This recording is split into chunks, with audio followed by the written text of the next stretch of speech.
Story 1. I got a random text saying my wife is cheating on me. According to one of my work colleagues, I can get some advice from random strangers here, as I can't really trust anyone I know. So, let's give this a try. First, a little about the current situation. I'm a 38-year-old male and my wife is a 35 female. We've been married for 6 years now, and so far things seem good to me. We both have stable careers, good communication, great intercourse life, and so on. Sure, we both have our rough patches, and we both have had to work longer hours some weeks. Overall, things seem pretty good. So imagine my shock when 2 days ago I get a text from a random number telling me my wife is cheating on me. There's a photo included which shows my wife with another as they walk hand in hand into a hotel, and another photo of them sharing a kiss out front of the same hotel. This has come out of left field to me. My wife doesn't show any signs of cheating on me, but I can't deny these photos. The text asked me to call if I wanted more info, so obviously I did. I was shocked as to what I found out. On the call was a lady I will call Lily. She claims to be the wife of the man my wife is cheating with. She's been suspicious of her husband, let's call him Derek. She explains that she's been convinced Derek has been cheating on her for over a year now. She has the photos she sent me, but will need more concrete proof, and thought I also deserve to know. She's asked me to help get proof on Derek and my wife of the infidelity they have caused. I'm not sure what to make of this. She's asked me not to tell my wife. For reference, I will call my wife Sandra. Lily said I can call her back with an answer as this info dump is going to overwhelm me. I'm a mess, and I'm finding it hard to do things together around my wife. She knows something is wrong, and she's asked what is going on. So far, she thinks I'm going through a rough time at work, and I need some space to settle down. I'd normally never lie to Sandra like this, but these are difficult times. So the million-dollar question is, what the heck should I do now? I just can't imagine Sandra doing this to me, to us. She'd never kiss another man, let alone have intercourse with him. I'm taking the next week off work and telling Sandra I'm going on an emergency trip for work. So, at this moment, I'm a man whose world is collapsing around, sitting in a hotel room, wondering what to do next. I mean, the best thing I can say is, I guess, get some more evidence and proof, or talk with your wife and risk that she's going to hide the evidence, I guess. I feel like pictures of them together and kissing is kind of proof enough, but I don't know, if you're really not sure and all that kind of stuff, it might not be terrible to sit down with Sandra and be like, hey, so I saw these photos of you kissing this guy, and I'm being told that you're cheating on me, so I'd love to know more about this, please. This is concerning. Because it sounds like your relationship is otherwise pretty solid. I don't know, but yeah, if you don't want to do that and you feel like something is up, I don't know, try and find more evidence, but maybe you'll find out I don't know what the alternative is here where she's not cheating, so I don't know. Not a fun situation. Hope it works out for the best. Story 2. Today I effed up by getting drunk, peeing in the bottle, and going to sleep only to drink from it by mistake. Well, as the title already says, that's what happened. I write this post at 2:37 a.m. as I completely sobered up after spitting and washing my mouth out with various drinks and condiments. Last night I had some arguments with a friend, and in spite of anger I decided tonight was not a night to spend sober. So started playing some games, drinking some beer, and just trying to calm myself down after a few drinks. I was feeling the urge to pee, but didn't want to break the seal as it would surely lead to frequent bathroom visits. So I held on and persisted in drinking the various cans that lives in the fridge. An hour or so went by. I was mid-game and was bursting. I realized if I left for the toilet now, I would surely miss a round of my game. That's when genius struck me, as I grabbed a 400-milliliter plastic water bottle off the ground and stared at it intently. I knew what I had to do.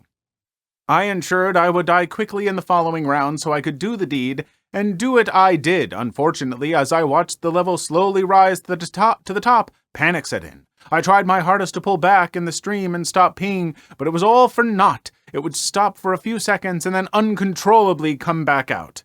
It ensued to drip and overflow everywhere. My leg, the carpet, my chair. It was disgusting. My drunk brain could barely comprehend what was happening as I start shaking and panicking, spilling more in the process. Eventually I ran out of liquid within me, and I screwed the lid tightly and drunkenly threw it away from me in disappointment and disapproval. Coincidentally, it ended up near my bed where I keep a collection of half-drunken plastic water bottles I end up buying when I'm out or take from the fridge. I then proceed to drunkenly semi-cry myself to sleep, astounded how lowly I've become at what I just did. I woke up a few hours later, presumably covered in sweat, so much I thought as my mouth was also dry, I half-sleepy reached for a water bottle beside my bed in the darkness. I was rather thirsty, so I was aiming for a nice big multiple swallow quench for thirst. However, what hit my tongue wasn't the clear, silky water I love so much that goes down cleanly and easily. It was a salty, acidic liquid I soon realized to be pee. Even after swallowing some, it still took a moment to realize what this is. I proceeded to start spitting it out as I dropped the bottle, it spilling all over my bed and myself. I was dry-heaving, gagging, letting out a primordial scream, as child does when in true pain. My tongue, I could still taste that vile liquid. I quickly went to drink some actual water, but it wasn't enough. My body sprung toward some leftover ginger beer on my desk, but the acidic taste was assisting the distasteful aftertaste of my pee. I ran to the kitchen, almost falling over, shoving the most sweetest, strongest condiment I could see, like Nutella and Vegemite, before brushing my teeth and then crying and deciding to humiliate myself on Reddit. I'm gonna go ahead and say the most humiliating thing is your grammar and lack of punctuation, which I tried to read as faithfully as I possibly could. Whew, some long stretches between breaths there.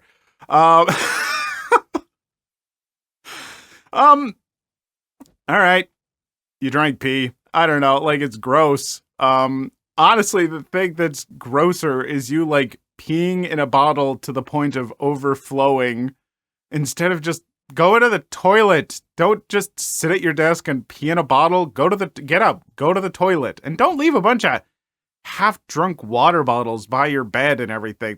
You don't want to be reaching for that, because half-drunk means also, like, it's got spit and backwash in it, and it's going to be a fertile ground for bacteria and stuff. Like, have you ever smelled a water bottle that's been sitting for a few days? Like, you're like, is this water? No, gross. Don't do any of that. You know, you deserve better. You are a person who deserves to be better and not deal with that. So don't. Just, I don't know. And if you drink pee, just mouthwash, brush your teeth.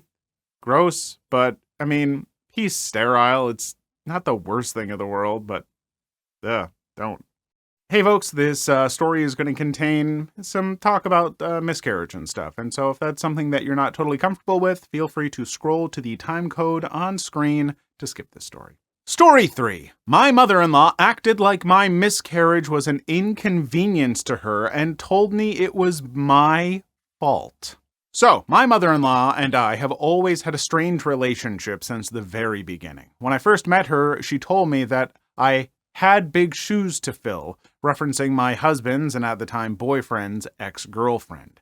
The comparisons didn't stop there and caused a lot of strife and problems in my relationship. She took every opportunity she could to bring up my husband's exes, to literally going into detail and giving me a breakdown of each relationship. This got worse once she knew my husband and I had been fighting about one ex in particular. Long story short, I found out from his mother that my husband had lied about the significance and length of relationship of the ex of women's shoes I was meant to fill. There are a million other things that make her a complete nightmare, like the backhanded compliments, gabs about my weight, I suffered severe miscarriages and just had a baby, and constant attempts to try and drive a wedge between my husband and I. Due to these things and more, she isn't allowed to stay with us when she visits, and we see her as little as possible. After having my baby boy, though, she had been wanting to visit much more. Right now, we're dealing with her wanting to visit and us not being comfortable with that because of what she said during her last visit. A little more context to the situation. At Thanksgiving 2022, my husband and I decided to lay it all out, all the ways she has hurt us, onto the table, in an effort to hopefully mend the relationship and move forward, since at the time I was 5 months pregnant and it was something that was important to me before the baby was born. The talk was a disaster and a huge mistake. I told her about how her actions hurt me tremendously when I lost my baby girl. It was devastating, traumatic, and horrifically painful miscarriage during my second trimester that resulted in an emergency D&C. During this pregnancy, my husband and I learned that our baby had died 3 weeks before we started miscarrying. We asked all of our family to let us grieve, but that didn't stop his mother texting me every single day during those 3 weeks, telling me that the doctors were wrong, telling not to give up hope, and about how excited she was to be a grandmother. This broke me. With each and every text, I felt like a little part of me died. She, when hearing this, acted very dismissive and refused to take responsibility for her actions. The conversation actually ended with me walking away after she laughed in my face when I told her why my family wants nothing to do with her. At my wedding, she told my little sister, who is autistic, to stop acting for attention. Fast forward to her last visit, September 2023. She completely out of the blue brought up my miscarriage during dinner. She talked about how we made too big a deal about it, complained about how we told her, and essentially acted as if the pregnancy and the tragic loss of my child was an inconvenience to her. A few months ago, she asked to visit after the holidays, and we told her no because of what she said. She didn't apologize. All she said was that we should have addressed her comments in the moment. How could I have? It took me days to even process it, and every time I brought it up to my husband after she left, I started crying. Last week, she asked to visit again, except now she is saying that it's my fault that she brought up the loss of my child because I have never put in the effort to get to know her. She still refuses to apologize and now claims that just doesn't sound like me. You go no contact. Completely no contact with this absolute horrible woman. That's it. Like, I'm sorry. If I was her son and I saw her doing this to my family, my partner, whatever, I'd be like, I don't want you in my life anymore. And unless you can make strides to be better and admit what is your fault in this, we're done. I don't owe you anything at this point. You don't. You do not have to keep trying. You have tried, clearly, time and again, to address the problems with her, and she's not willing to budge. So I don't care if she's family or if you want your child to know their grandparents or whatever. Blech. Why would you want a child to know this awful woman? You don't. So get her out of your life. Cut off all contact. And frankly, even if she does try to make things better, it's up to you when and where you even attempt to accept that, if ever. She has been awful. I don't need to hear any more about her or anything. What a wretched person. Cut her out of your life. It will be tough. It will be painful and hurt so much, but it will feel so much better in the long run. Story 4. Am I the a-hole? My ex-girlfriend told me my current girlfriend sabotaged our relationship. I, 28 male, am really confused about the events of the last month. My ex-girlfriend Julie, 29 female, thinks that my current girlfriend Mindy, 28 female, is manipulative and sabotaged our 4-year relationship. I was in a loving relationship with Julie for the last 4 years. We met through some mutual friends. Julie and I were very compatible in terms of our love for outdoor activities and running. We have very similar lifestyles and supported each other well for the last 4 years. We've also been living together for the last 3 years. We even discussed getting married during the summer. Everything was great, and I was planning to propose to her over the holidays. However, I started to see changes in behavior in Julie around September. She was acting distant and looked stressed. It was quite noticeable, and I was worried. I trust her with all my heart, and I could not imagine she would be cheating on me. However, she did spend more time by herself. Around the same time, Julie's friend Mindy messaged me privately and asked me if I could meet her secretly, and she wanted to tell me something about Julie. Mindy and Julie work together, and I've known Mindy ever since I started dating Julie. I was surprised, but to be honest, I assumed the worst. I met her at a cafe after work. She asked me if things were going okay between Julie and me. She told me that Julie told her that she was planning to leave me soon. This was a total shock to me. I asked her if there was anyone else that Julie was interested in, and she told me no. Julie confided in her that she was just not sure about marrying me. She told me she just had to tell me this as she did not want me to be blindsided. I was devastated. I started putting more effort into making our relationship more exciting and planning more dates, etc. Mindy was also helping me through this time and telling me more about what Julie told her. Eventually, before Thanksgiving, Julie told me that she loved me, but she wanted to take a break for a month to live alone. She said that she just wanted to live alone for a month to make sure she wanted to marry me. I was completely heartbroken. I asked her if she wanted to pursue someone else. She told me that was not the case and I better not do anything stupid either.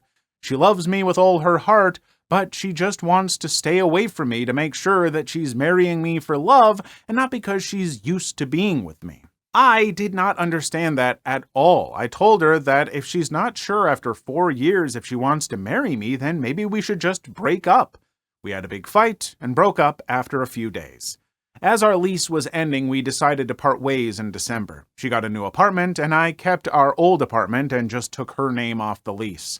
After the breakup, I was feeling very lonely as I was not used to being in the apartment alone. I didn't want to keep on being sad and hence invited a bunch of friends for a New Year's party. I also invited Mindy. We had a good time and my friends were doing their best to cheer me up. Mindy also mingled with my friends and it was good. Mindy decided to stay back to help me clean up and we hooked up that night. I felt guilty, but Mindy did cheer me up. Since then, we've hung out almost daily at my place. I'm still sad about Julie, but I won't lie that being with Mindy does make me feel happy. She's sweet and caring. Last Sunday, we woke up and someone was banging on the door. I went to open it, and it was Julie. She looked furious and started yelling at me. She kept on accusing me of cheating on her. I told her I most certainly did not cheat on her, and she was the one who broke up with me. Mindy was also at my apartment. Julie was just angry at both of us. She started calling Mindy a manipulative bee and told me that Mindy was the one who suggested to her that she should take some time away from me to understand her true feelings. I calmed her down and asked her to explain herself. She told me that ever since our marriage talk, she told Mindy about it, and Mindy kept on asking Julie if she was sure about marrying me. Mindy suggested she take some time to herself to understand her true feelings and that I will understand and give her space. When I said no, Mindy convinced her that I was so controlling that I could not even give her 1 month to herself and convinced her to break up with me. Mindy told me that she did not say any such things, and these were all Julie's ideas, and she was just there during these conversations. She did tell Julie that she told me about some of the things so that I get a chance to make things right with her over the last few months. That made Julie more angry, and she started accusing me of emotionally cheating on her. Julie told me that the last few weeks have made her realize that we were meant to be together, but she now cannot believe I could move on from a 4-year relationship in a week. On one hand, I want to believe Julie, but she broke up with me for no fault of my own. Mindy was there for me when I was down, but now I also doubt her. She suddenly started talking to me out of the blue as we were never really close before and immediately became my support after the breakup, although Julie was her close friend. Am I the a-hole to emotionally cheat on Julie? Should I have told her about Mindy's texts? Should I have not moved on from her so quickly even though Julie broke up with me? I was just hurting and Mindy was right there to support me. I need advice from someone with a clear mind on what the F is going on. I don't know that anyone's an a-hole. It sounds like there's a bunch of people kind of misunderstanding. Maybe Mindy's intentions were absolutely justified. Maybe Julie is kind of just misremembering the conversations, or maybe Mindy's misremembering the conversations. I don't know. Moving on after a week from a 4-year relationship does seem a little bit fast and everything, but I don't know. Like, you're hurting, you need someone, you've grown close to Mindy. I don't know. I don't know if there's an a-hole in this situation. The one thing I will say is the fact that when you notice things were starting to be wrong and Julie was getting to be distant, and then Mindy's like, yeah, she's not sure about things. And your thought was, I'm not going to have a conversation with Julie about this and discuss it so we can get all of our, feelings on this out in the open and maybe work through this together. Instead, I'll just try and make things more exciting to try and keep her around and everything, like I'm a sitcom character. That, I think, was your mistake. I don't think it makes you an a-hole. But seriously, just talk with your partner. If you want to marry someone, if you want to be partners with them, you better learn how to communicate with them. Story 5. My boyfriend encouraged a 15-year-old girl to flirt with him. Last night, my boyfriend and I went to his younger brother's basketball game. I've been to a couple games with his family before and am very close with his brothers. While sitting and watching the game, a young girl comes over and sits next to my boyfriend's dad. While I was focused on the game, the girl starts talking to my boyfriend. He then introduces me to the girl. She was one of the brother's friend's little sister, who the family has known for a very long time. When my boyfriend told her I was his girlfriend, she gave me an odd look, but then quickly put a smile back on her face. I said hi and we talked about her older brother for a little bit since I knew her brother. Then she began to ignore me and went back to talking to my boyfriend and his dad. I continued listening to their conversation and the girl was very clearly flirting with my boyfriend and he was laughing along. At one point, out of the corner of my eye, I saw her reach out and twirl his hair between her fingers. My boyfriend slightly shifts away from her touch, but once again laughed it off. She then starts calling him goofy nicknames because of his mustache and tells him, "You should shave it off, you look so good with a clean-shaved face," to which my boyfriend says that he wasn't going to shave anytime soon because I liked his facial hair, but he would keep that in mind. The game ended and the girl continues to laugh and touch my boyfriend's arm continuously and he doesn't say or do anything but laugh with her. This whole time I'm thinking the situation is funny because the nerve of this 15-year-old girl was unreal. I did not feel threatened or upset by this exchange at all until she reached out and played with his hair again and he barely moved away from her touch. My boyfriend and I leave the gymnasium. When walking out to our car, the girl's dad stops us in the parking lot to talk. Once again, they're close family friends, so this was not unusual. While standing there talking, the girl comes running over and jumped on my boyfriend's back while giggling. My boyfriend laughed and set her down, then said we needed to leave, and we said our goodbyes. The girl says she is sad he is leaving, says goodbye, then glares at me and gets in the car without another word. Her older brother comes out, gives both my boyfriend and I a hug, then we walk to our car. Once in the car, I made a joke about how glaringly obvious her flirting was, which my boyfriend responds, "Yeah, I don't know what was up. She usually isn't that obvious about it. I must have been because you were there," and begins laughing about it. We continued joking about it and laughed until I said, "You like the attention," and he just shrugged.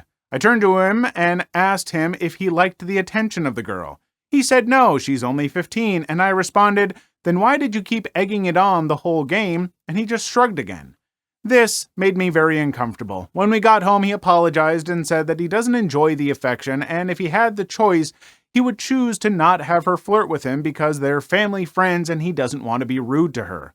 I understand that, but I feel as though laughing and encouraging her is gross. I felt like he was almost flirting back in a way. He continued to reassure me and apologize for making me uncomfortable. Here is my question. Am I overreacting, or is this a red flag? Edit. Slight edit before anyone gets confused. I want to specify that I am not angry with the girl at all. She's 15 and I know she was just having fun and being flirty, which is totally fine. I'm upset that my boyfriend did not deny the fact that he likes the attention and didn't create some sort of boundary. So on the one hand, I will say, laughing at that kind of stuff, I get, but that's because when I've been in situations, nothing quite like that, but even just situations where someone was very obviously flirting with me that I wasn't interested in, though this was someone who is very much of age and actually a bit older than me, but I've laughed to that stuff. And I won't try and definitively be stop it or whatever. The leaning away at first and stuff, laughing about it to be ha ha ha, I don't want this to be any more awkward, but I don't like this. That is my response, 100%. I will absolutely try and laugh off weird, uncomfortable things like that in very public settings because I just don't want to make a scene. So I get that. And the rest of the stuff, it's a family friend, maybe he feels, I don't know how gross it is to be feel a little oh, wow, a younger person's flirting with me. I don't know how old this boyfriend is. He has a mustache, which is great.